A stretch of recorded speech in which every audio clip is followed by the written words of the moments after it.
Big day.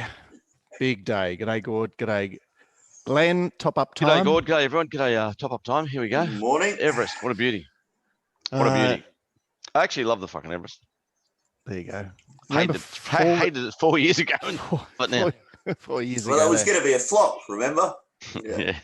Ding. I got in the background. Well, it's funny because Dave Diamond did, our good subscriber, he did write in and say there needs to be a new noise for every time the Everest is mentioned. It's the Tarzan music. He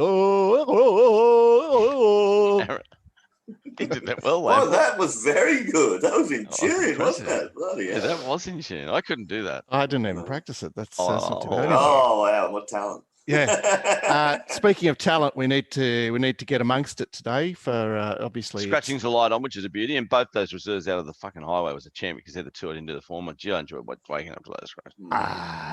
Loved it. Yeah, they're fairly committed, the highway runners, aren't they? They don't do the waller going.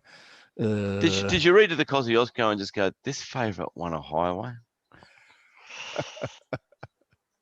Well, I'm pleased that I was stamping it a moral 2 weeks ago, and now I'm going, how does redone some races. Yeah, well, we'll get to the Kosciuszko. Let's start with it doesn't matter, does it? Oh yes, I'll just start with obviously Goldies will recognise that they got two hard copies early this morning. Karthik, who subbed in for our other usual hard copy man. He's up and about in the chat room, Karthik, and he did a great job. Even stuck a logo on there. And Wal G on request, he wrote about Everest the movie, and I'll just read you out a line for those of you that haven't seen it. It says, "The Empire Strikes Back. The original disruptor, Lord Volanders, has been disrupted by the Betfair Empire 0% commission in the outer solar system." You can't believe how excited everybody is about these zero comms at Betfair. Everybody's excited. Of course. It's just the thought of turning over money and then paying. You just get, it's the hateful side in all of us. All right. Let's look at this race one. This I can't wait to watch the volumes.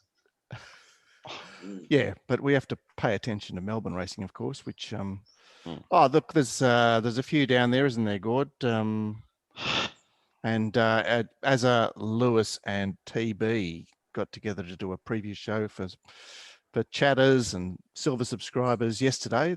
That was very kind of them. Oh, it's a good program down there. Yeah. The kind of program and the kind of races that mean turnover would be massive anyway. So it's just going to make it even bigger. Yeah, indeed. All right. So here we are with race one today at Randwick, and Kalishnikov is, people have been kicking it ever since the acceptances were taken. It's like Kalishnikov, kick, Kalishnikov, kick.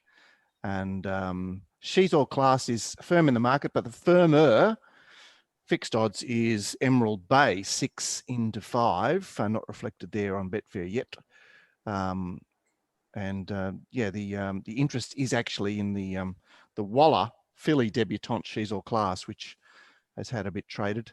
Anything to offer there, Glenn? No, nothing. It's obviously a mounting yard race, and I was still kicking 6. Yeah. If anything, I warmed to Emerald Bay overnight, just thinking he's just going to keep going forward here.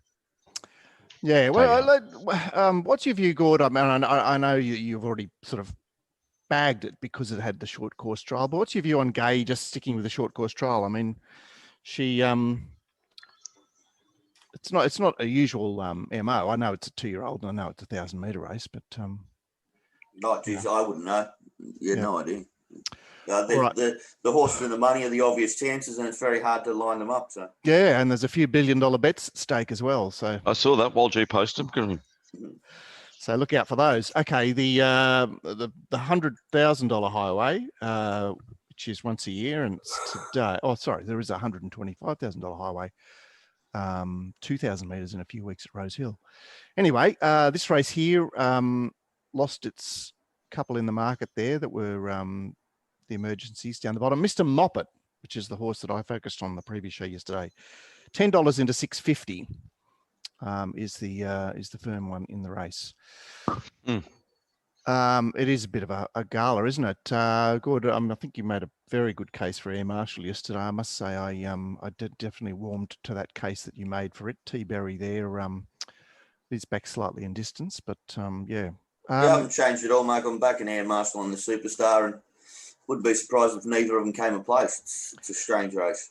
G. Ryan on Emilet here. Jay Penza has been kicking cans around the place. He's I think you announced that he was off a couple of months ago, Gord, and doesn't seem to have picked up. I see Emilet's Jay Penza to G. Ryan there.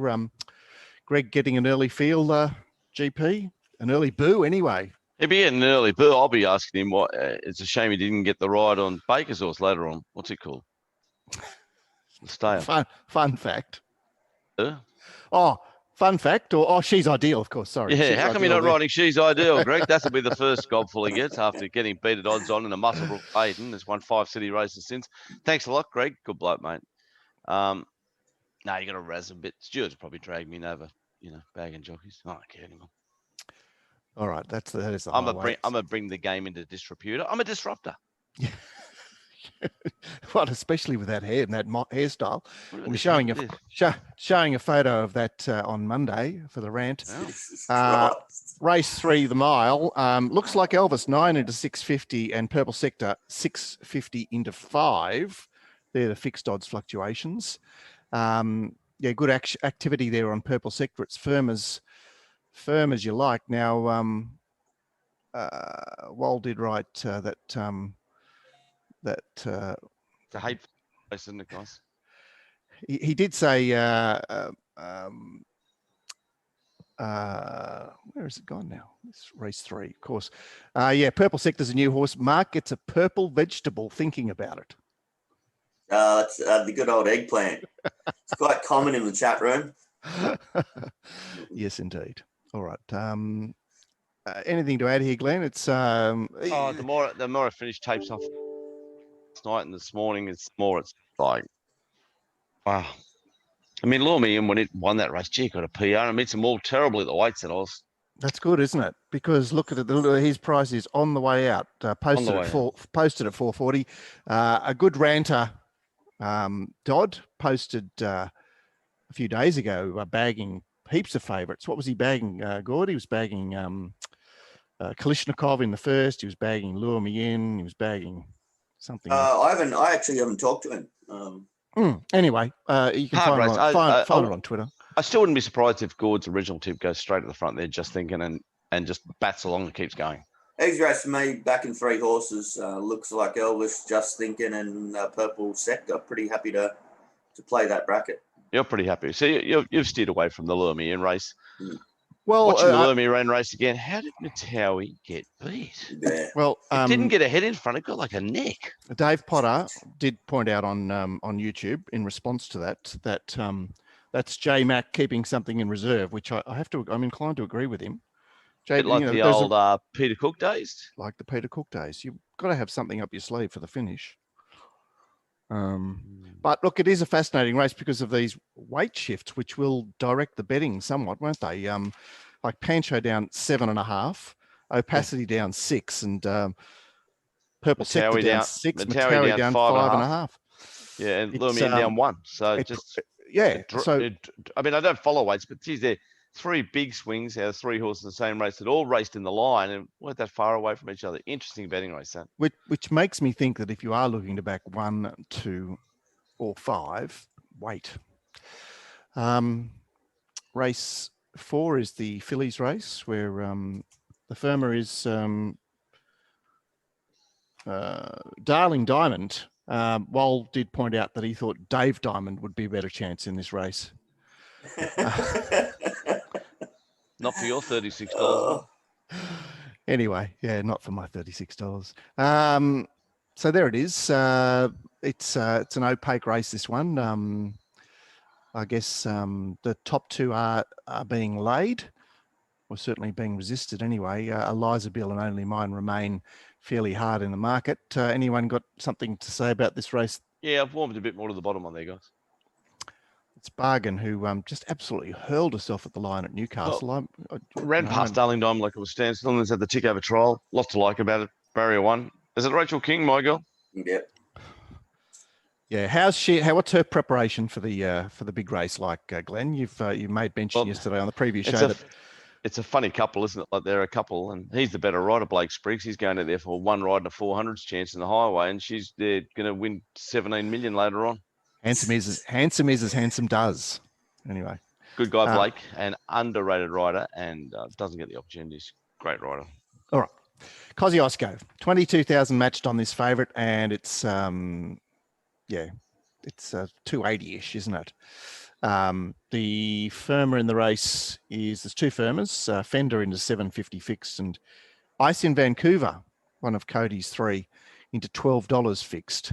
Yeah, congratulations to Cody getting 3, and that's a big effort. It is, isn't it? He's getting some good cattle these days. I expect this trend to continue.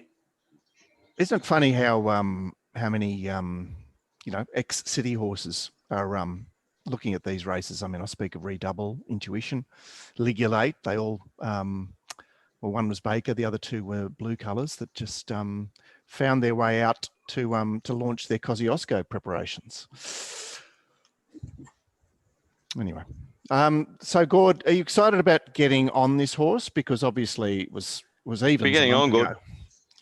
It's not going to be a big bet for me. It's just going to be a moderate bet. There's a couple of question marks there. Highway form, and also with all this news we've been reading about issues as far as how happy, content, and healthy the horse is. So remember when you know what I reckon? You know what I reckon you should do in a race like this, and I know you won't, but just as a tip for punters, if you're having 4,000 on this, say good, just a bet 4,000 on it, I'd get 4,000 out of it a place. Yeah, it's going to either win or do nothing. It's going to win or do nothing. That's interesting. Is it possible that we'll see a clearly innocent blow here? Remember it in the country championships. Clearly innocent was had the bar plates and basically went from 5 to 4 to 5 to 1. Yeah, that's exciting. That I can't see it blowing too much just because its figures are so sensational. All right. Okay. Wal gave this race a name. Of course, it's the Everest consolation, or the K2, but he called it the Katoomba K2. Money for special reward, and there's a good bet sitting there. What the fuck have you got $9 at, you little bastard? I didn't get $9. It was the scratching in the race. Brave Show came out, but anyway, it looks like $9 to me. It is the $8.20. It should be. There's no com taken out of that, Glenn. $8 and $6.50 special reward. And look, it's an interesting race because we've got Deprive, which seems to have returned well, but had that dud preparation last time, and Standout that led Nature Strip the other day comes back here, but there's got to be a question mark hanging over his head. And then you've got all these little triers around the place. It sets up for an interesting race anyway. Very interesting race, guys. Very interesting race. A little bit of money around for the bottom on this one. Okay. Can anyone create a narrative for it? It's 1,200 metre winners at Kembla. Seems doesn't seem like it's come back as good as it was going last preparation either. I'm surprised. Well, it just it's a lot. Had a loss of confidence, didn't it? I'd suggest there's money for it because it's a go forward horse with J-Mac on it. So. Yeah, and there's sort of fitness queries around the place. Yeah. Also, last up was fell over 1,400. Was particularly looked after the last 200 metres. Okay. All right, here's a great race. Here's the race. So, as far as fluctuations are concerned, Bivouac is the $15 into 10 fixed, as sort of forecast on the show yesterday. The market's relatively unchanged. Good man Ian wrote to me saying, "Hi Mark, I noticed in the preview that you marked Behemoth 7 to 1. Well, actually, you marked it $7, which is 6 to 1, and you didn't really elaborate on it. Could you sell us Behemoth in the top-up show? I know the top-up is free, so if you don't want to, I totally respect it. But look, that's fine. That's fair enough. I didn't There was a lot of peer pressure on me yesterday, but Behemoth just seems to have come back extremely well. And I realise the draw looks tricky, but it does have Nash, and it just seemed to me that it was a wild card that wasn't necessarily tied to much. I mean, Nature Strip, Classique Legend, there they are at the head of the market, but they've got Libertini swinging around their neck. So I thought that meant that I could make a case for Behemoth. Anyone want to say anything new about this race? Is there anything new to say about the race? I'm 3 from 6 at this stage. I thought there was a couple of horses in the market that had none. Yeah.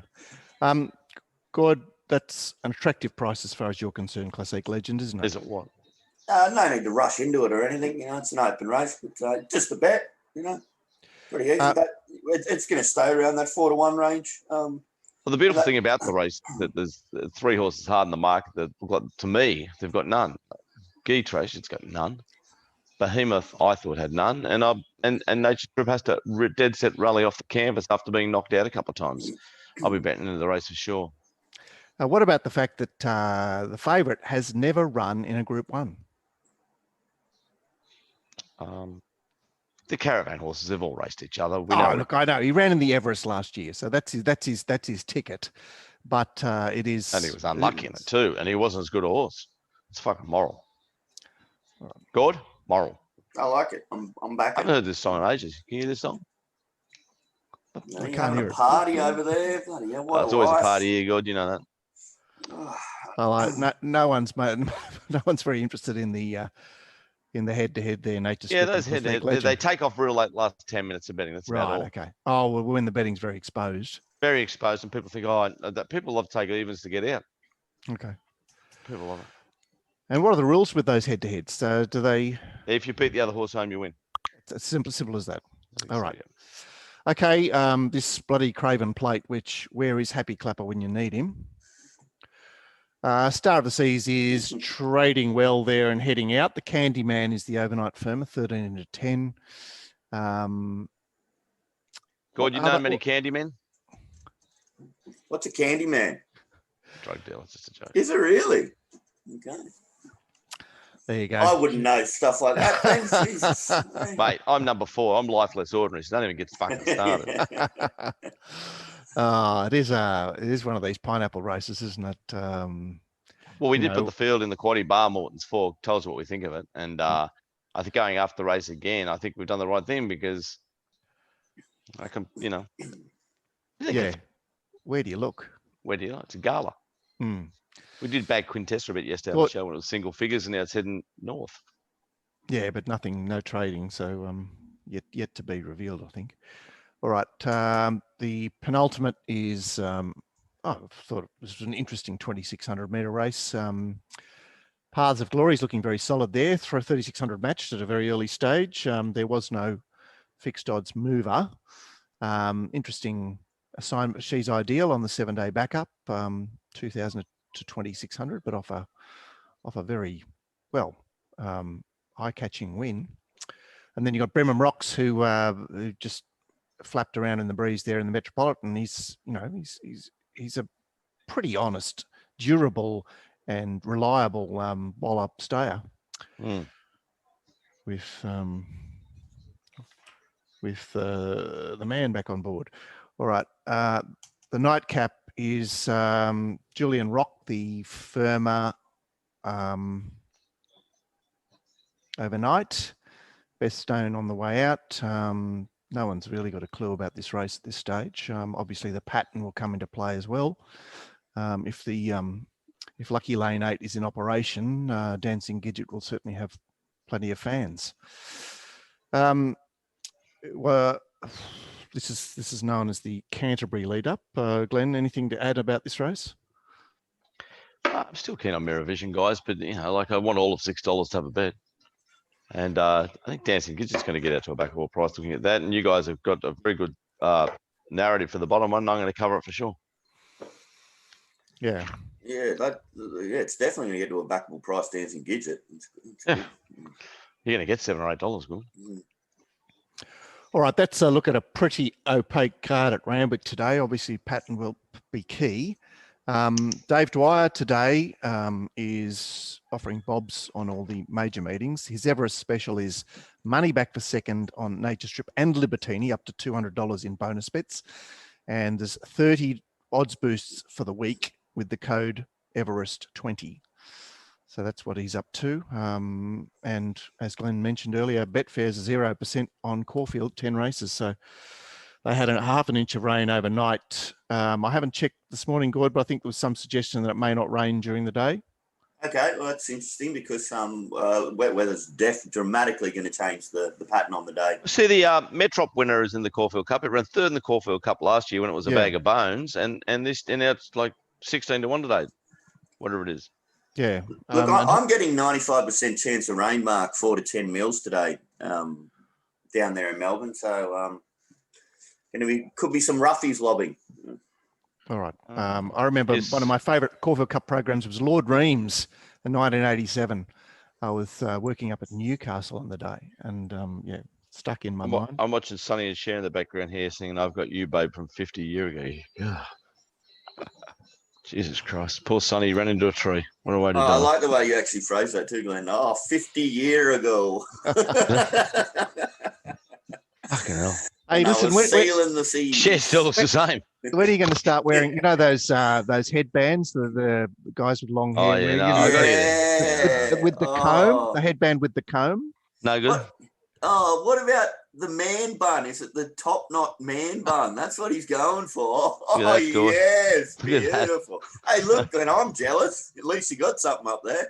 Hey? Yeah, at least you've got something up there. Yeah, it's all grey. And Jesus. When you wash it, it feels like it breaks. I tell you what, you won't be lining up against the Tommy Rugby League and Oliver H. They made Gord look about 100 on the show the other day. It's something about youth that just can't be denied. All right, that's that top-up show. Any of you who aren't subscribers really should be subscribers, because you get access to the world-famous rant room, the chat room, which you shouldn't be without, and ton of content. To Mark Crookshank. Go, sweetie. He knows what that means. Very good. And yes, other than that, look, we've had all this extra video content this week for subscribers. We had a Brisbane preview and a Melbourne preview, which is certainly plenty of grist for the mill. Mounting our mail in Sydney, Brisbane as well now. Oh, we're covering everything. I was 3 out of 6 on Wednesday due to technical difficulties where I missed a race. Yes, that was an interesting technical difficulty, wasn't it? Sorry, punters, I just forgot about it. Charging around trying to get a bet on. That was pretty funny. It turned out the last horse I would have tipped was East Asia. Anyway, that's just the game. Pretty funny game. All right. We did have someone pretending to be Jerry Harvey in the chat room the other day. Did you notice that, Gord? Yeah. Was it Jerry Harvey? No. Of course it was.